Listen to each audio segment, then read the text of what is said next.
Yona? Oh, hey. How are you feeling? Better, now that I'm taking the medicine you brought. Good. By the way, are you gonna stay here today? You bet. Really? You'll stay with me? Really? Yeah, Yona. I'll stay. Yay! Now get back to bed. Okay.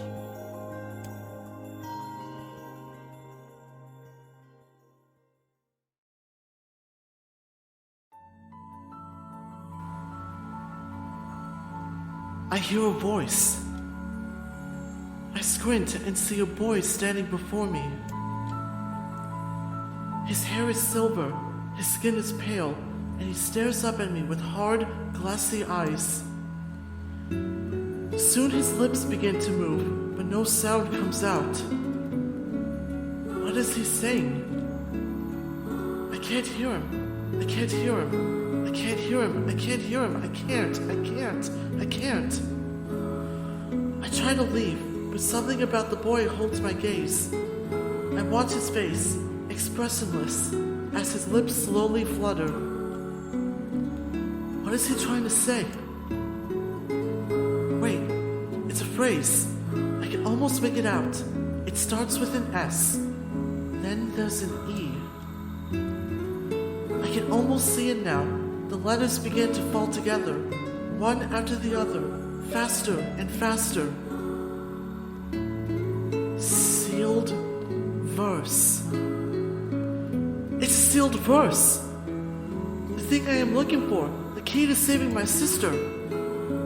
I stare at the boy with renewed ferocity, trying desperately to make out his next word. Dream. Dream? What? What the hell does that mean? The lips move again, faster now. I can't follow them. Damn it, I can't make it out. I want to scream. I want to tear the walls down around me. But instead, I forced myself to be calm. I can do this. I can do it for Yona. Slowly, ever so slowly, I parse out the letters that make up his final words. Forest of Myth.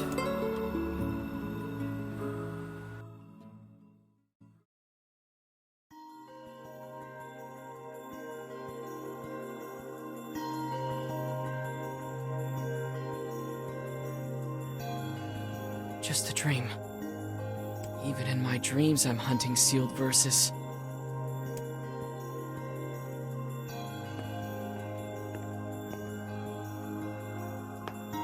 Morning. Morning, Yona. What's wrong? Are you feeling sick too? No, I had a strange dream. What was it about? It's nothing. Don't worry about it. 'Cause I had a dream too. Oh yeah? Yeah, me and this boy were playing a game together. What kind of game? It was called Guess the Words. I think he made it up because I never heard of it before. How did it work? The boy would move his mouth, but no words would come out. Then I had to guess what he was trying to say. It was hard. I wanted to play hide and seek, but we had to play his dumb game instead. So what did he say? I don't know. All I could figure out was dream and forest of myth. But don't worry, I'm gonna study hard so that next time I can figure out everything. We should play a game together sometime too. Sure, Yona.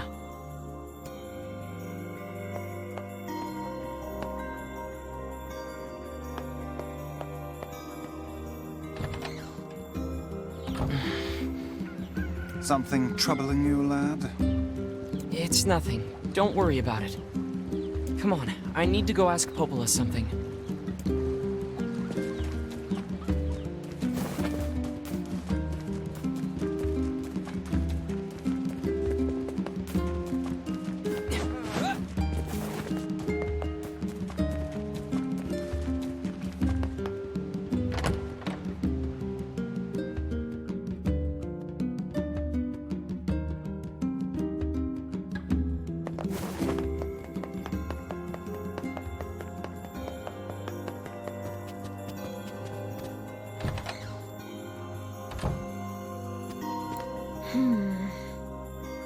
What's up, Popola? Oh, hi.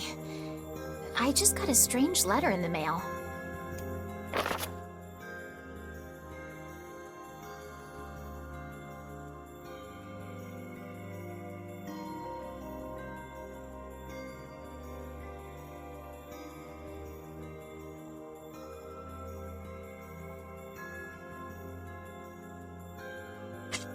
That is certainly one bizarre piece of writing.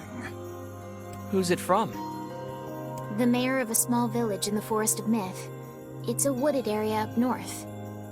The Forest of Myth? They're usually a bright and cheerful group of people. Something like this is very out of character for them. I have a bad feeling about this. I'll check it out. You will? But... Don't worry about it. I've got business there anyway. Oh, well, all right. Thank you.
It sure is quiet here. Such silence bodes ill. There's trouble on the way. I'm certain of it. You know, a little optimism now and then wouldn't hurt, Vice. Such cheek. Beware. Beware the words. The words? What do you mean? Contagious words. Those who dream. Those who dream? Hold a moment. There is a strange new sensation in my mind. Wise's voice rose in a quizzical way. It is not quizzical. What's going on? The villager's body shuddered as he slowly opened his eyes. Perhaps we should start by asking this man. Who are you? We heard something happened to this village, so we came to see if we could help. The mayor stared at Joshua and Weiss. If you can speak to me, I must have caught you in my dream. In your dream? The mayor explained. In the past weeks, a mysterious disease called the Death Dream had spread across the Forest of Myth. Those who caught it were cursed to fall asleep and live forever within the world of their own dreams. The village mayor had determined the death dream was spread from person to person by spoken words, but before he could learn more, the disease took him as well. Rice stared at the mayor, his mouth twitching slightly. Now see here. Are you saying that we have been absorbed into your dream? Well, yes. I think you have. In other words, we've caught the death dream? Before the mayor could confirm Nier's suspicion, Rice exploded with rage. Ridiculous. Preposterous. Completely unfathomable on every conceivable level. I don't even recall falling asleep. That's just how the death dream works. Though polite, the mayor was clearly trying to brush aside the book's remarks. My remarks are not to be brushed aside, fool. The mayor twisted his mouth into an embarrassed grimace, then quickly changed the subject to who Joshua had seen and what they had discussed since coming to the village.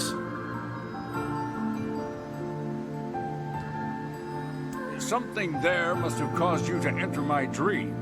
A certain conversation, a specific word, something. Joshua and Rice racked their brains, but could find no easy solutions.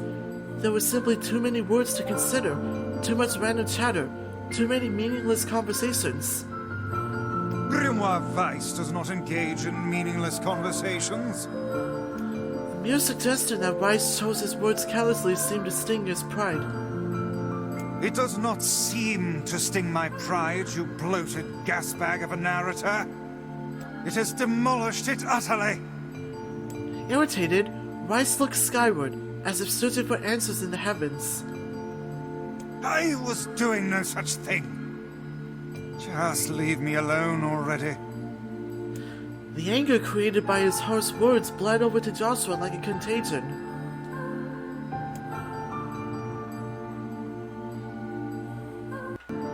Wait, said Joshua suddenly. Did someone just say contagion? Yes, I believe so. What of it? Well, that villager told us to watch out for contagious words, right? The mayor leaned forward with renewed interest, pushing his startled Rice aside in the process. He must have said something, right? Asked the mayor. Some specific combination of words? What was it? It was about dreaming or something, that dreams, or... What the hell was it? A sheep! Cried Rice suddenly, blurting out the first thing that popped into his head. The others stared at him for a moment before slowly shaking their heads. After a few more minutes of thought, Joshua's face suddenly lit up. I remember, he said. Those who dream. That's what he said. I'm sure of it. At this, the mayor produced a thick sheaf of papers from his pocket. He flipped through them a few times before finally nodding his approval at Joshua. That sounds right, he said, as a straight sheet of paper floated to the ground. My notes also mentioned something about that. I bet it was the last thing you heard before you fell asleep. The mayor shook his head. His worn pencil stopped tracing lines across the lone piece of paper. For the last month, I've done nothing but study the disease we call the death dream, he said. I mean, I'm the mayor, right? It's my job to protect people from whatever comes along. I never expected a couple of outsiders to start entering people's dreams. The mayor paused, a grimace crossing his face. I should probably be taking notes or something. Rice immediately fired back. I applaud the force of will it takes to research the disease in your dreams, he said, but perhaps we should bend your efforts to escaping this place instead of trying to understand it. Mayor's hand tightened around his pencil, snapping off the tip. I've tried to escape. From the very first moment I realized I was locked inside my own dream. I've been looking for a way out, but I don't think it exists. I mean, this is my dream, right? If there was an exit, I'd know about it. He paused for a moment, his unfocused eyes staring at nothing. My village was beautiful, he said to no one in particular. and it was filled with the most wonderful people you could ever hope to meet. But once this disease took hold, things changed. It's like someone took a sponge and soaked all the color out of our lives. I just want us to be whole again. I want us to be free. And I won't stop trying until it happens. Joshua nodded in agreement. Huh? Wait a second, I didn't nod. Look, if we can be of any help, just ask. Now hold on, I did not just say that. Silence! Cried Weiss. The Grimoire looked from Joshua to the mayor and back again, his face filling with confidence. Grimoire Weiss' face is always confident, thank you very much. Now see here, Mayor. You told us that nothing can exist in this dream without you knowing of it. But yet you seem surprised to see us when we first arrived, yes? The mayor slowly raised his head, realization dawning on his face. Oh my god, he said. You're right. I had no idea you were coming. The human imagination is a limitless engine, said Rice, and dreams are the fuel. If you can imagine an exit, then it must be so. With your permission, we shall search it out. Thank you, said the mayor. I don't know how I can repay you. Payment is not required. We are as eager as you to be done with this place. The mayor suddenly felt as if he could breathe again. He had almost forgotten what it was like. Good luck, you two, he called at the departing forms of Joshua and Rice. We're all counting on you. As Joshua slowly faded into the misty forest, the mayor was struck by a sense of deja vu. I saw this man once before, he thought, but where? Joshua's mood darkened as he trudged through the forest. Hours earlier, when the beauty of the place was still a new thing, he'd been confident they could get in, find the exit, and be home in time for dinner. But the deeper they went, the more the forest closed in around him. The mist made it difficult to see more than a foot in any direction, and moss-covered rocks seemed determined to twist his ankle. More than once, he had been forced to steady himself on the rough bark of a tree, and his hands now left small trails of blood on everything he touched.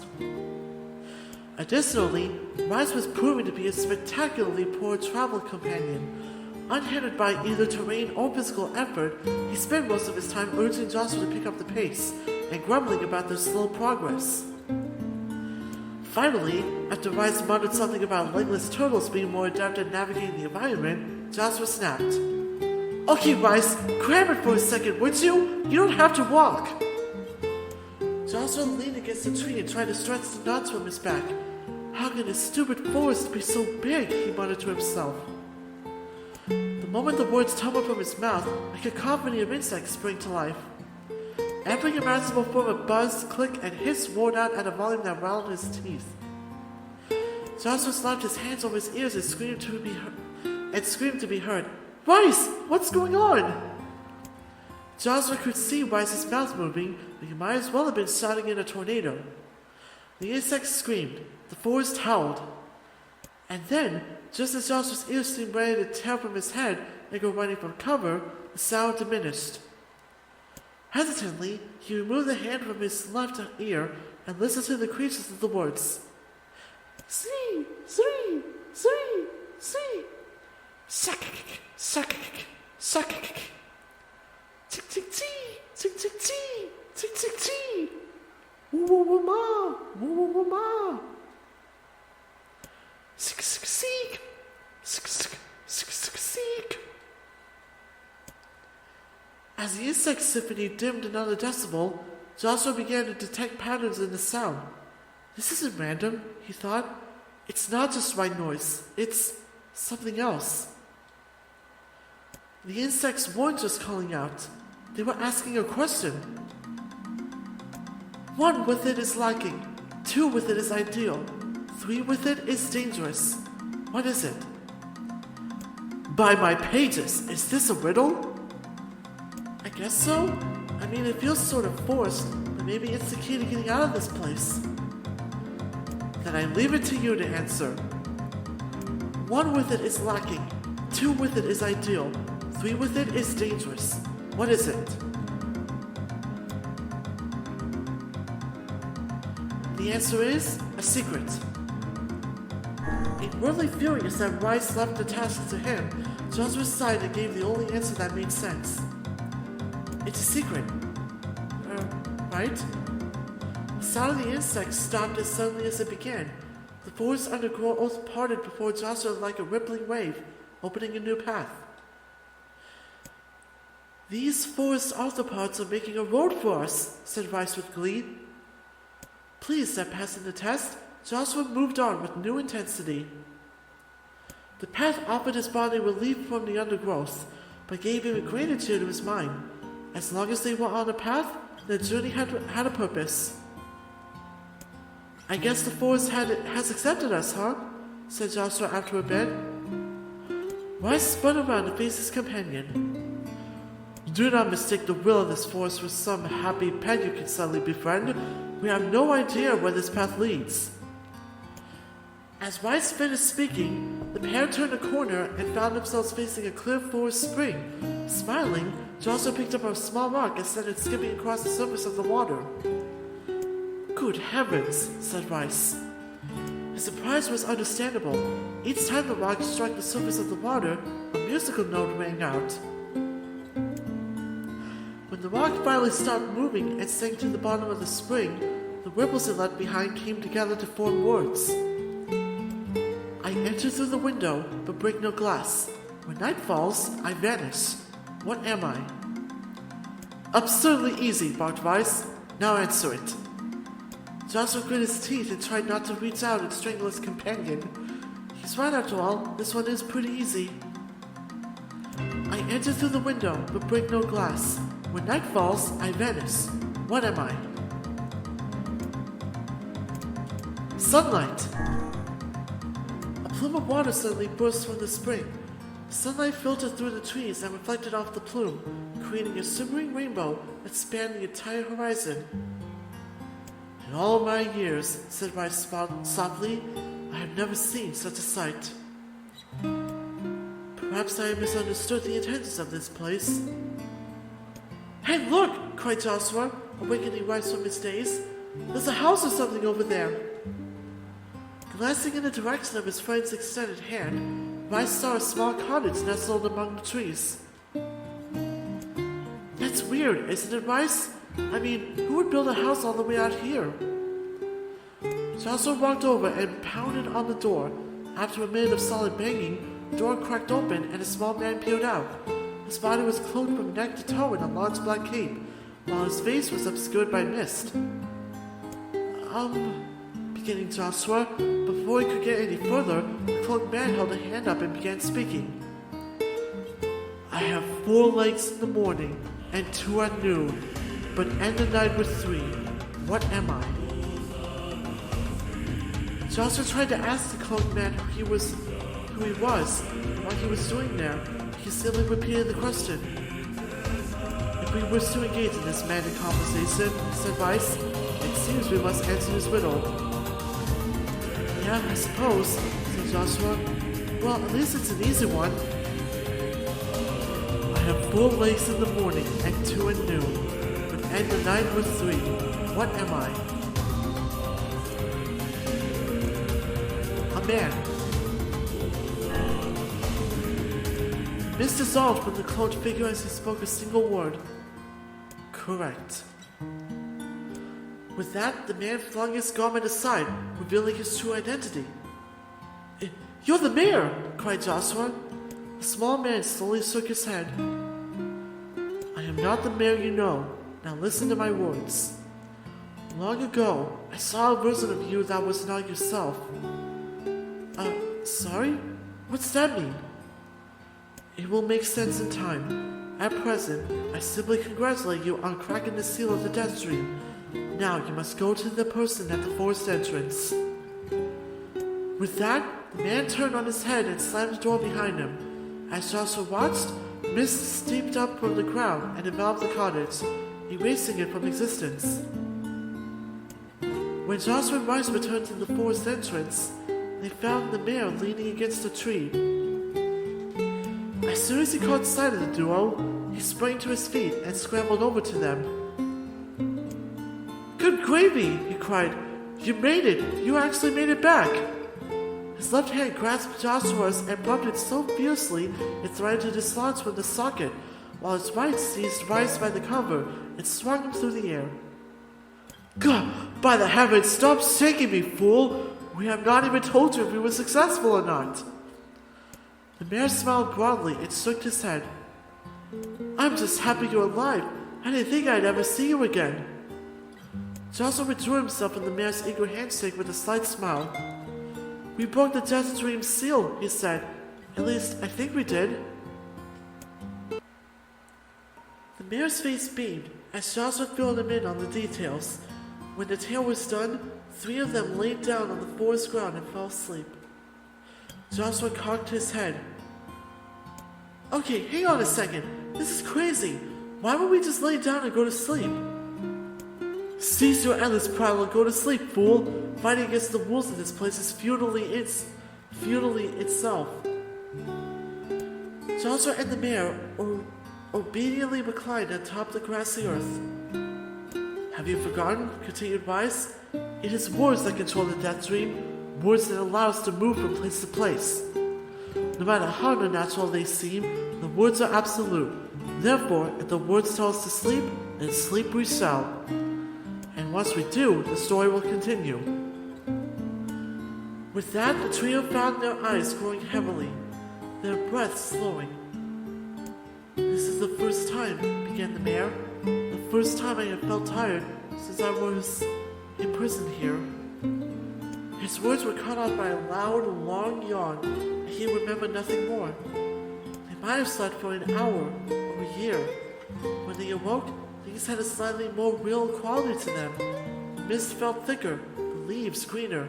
It was clear that they had awakened from their dream. Joshua shook the mayor's shoulder gently. "Good news," he said. "I think we made it." "Oh wow," said the mayor in an awed voice. "We did it. I'm back." He blinked once, and then again, as if not quite believing the sight before him. "You two have no idea how much this means. The Death Dream was spreading through our village, and I wanted to... Well, I thought I could figure out how to stop it, but I guess that wasn't the case. I must have caught the disease and became trapped in my own dream." The mayor started to stand, then collapsed back to the earth. He stared at his legs, as if trying to remember how they worked, then glanced at Joshua and shrugged. Without a word, the young man reached down and pulled the mayor to his feet. "Real life may take some getting used to," said the mayor as a weary smile crossed his lips. "You shall relearn in short order, I am sure," said Rice. "For now you shall return to your home and rest." "No," said the mayor, swaying on unsteady feet. "No, I can't. Some of the villagers are still trapped in the Death Dream. I have to save them." The mayor slowly made his way to the divine tree in the center of the village, then bowed his head and prayed silently. "This is a holy tree," he explained when the prayer was finished. "It's the guardian of our village's history and memories." "Superstitions will only make our mission harder," muttered Rice. "We should not put our faith in the gods." The mayor shook his head. "Not the gods, the words. Legend says that our tree is home to a powerful magic known as the Sealed Verse." Joshua and Rice could not contain their surprise. It seemed a goal had been found in the most unexpected of places. "I say," muttered Rice, "this is certainly a stroke of luck."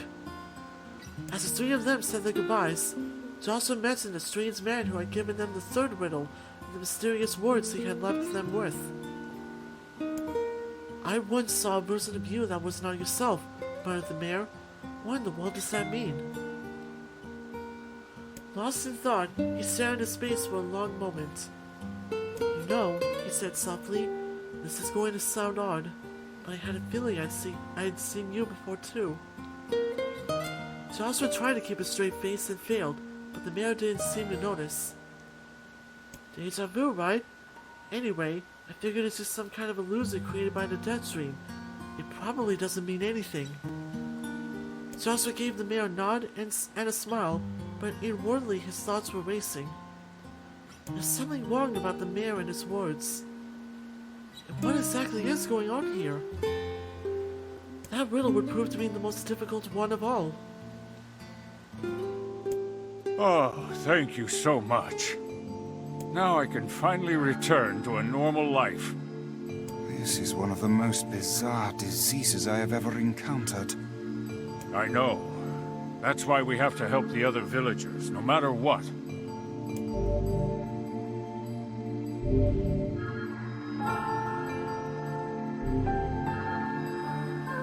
For a sealed verse, that didn't take much effort. Yes, all a touch too easy if you ask me.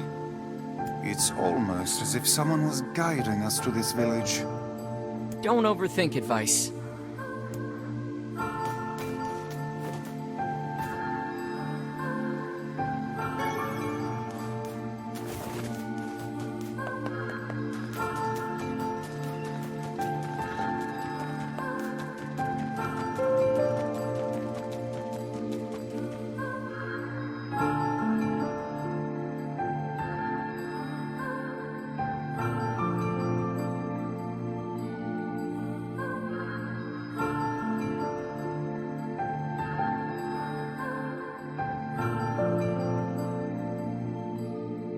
So how was the village? Oh, it was truly magnificent. There are no words. Really. Neat. Let's get back to Popola.